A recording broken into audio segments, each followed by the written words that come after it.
آرزو اول تو پیدا ہو نہیں سکتی کہیں، آرزو اول تو پیدا ہو نہیں سکتی کہیں، اور ہو جائے تو مر جاتی ہے یا رہتی ہے خام۔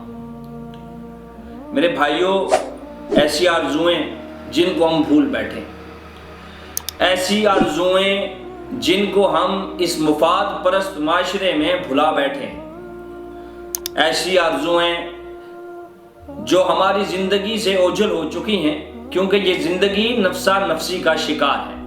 میرے بھائیوں، کاش ہمارے لوگوں میں یہ آرزو پیدا ہو کہ وہ صحابہ کرام رضوان اللہ اجمعین کے رستے پر چلے۔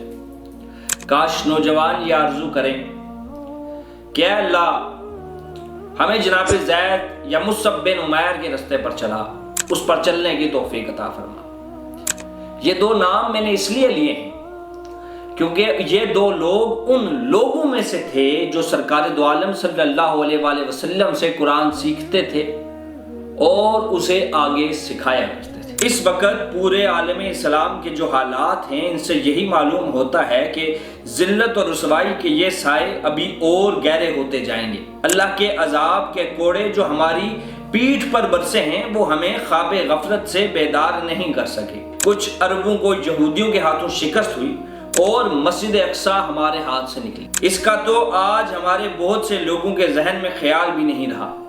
جب شروع میں یہ واقعہ ہوا تو لوگوں میں بے چینی تھی، اضطراب تھا، بڑے بڑے جلسے تھے، جلوس تھے، قراردادیں تھی، لیکن آج لوگ خاموش بیٹھے، کیونکہ کہیں نہ کہیں ذہنی طور پر وہ یہودیوں کے اس قبضے کو جو انہوں نے قبلہ اول پر کیا ہے اسے تسلیم کر چکے ہیں۔ کبھی کبھی ہم یہ شورش بھی سنتے ہیں کہ اگر ہم یہودیوں کو پہلے قبول کر لیتے تو شاید آج معاملات مختلف ہوتے۔ یعنی نہ صرف ہم نے اس کو قبول کر لیا ہے، بلکہ دیر سے قبول کرنے کے نقصانات بھی بتاتے نظر آتے ہیں۔ اس زمن میں جو سب سے پہلی بات ہے کہ ہماری ذلت اور رسوائی اور پستی کی وجہ کیا ہے۔ تو شاعر کہتا ہے کہ ہیں آج کیوں ذلیل کہ کل تک نہ تھی پسند، ہیں آج کیوں ذلیل کہ کل تک نہ تھی پسند، گستاخی فرشتہ ہماری جناب میں۔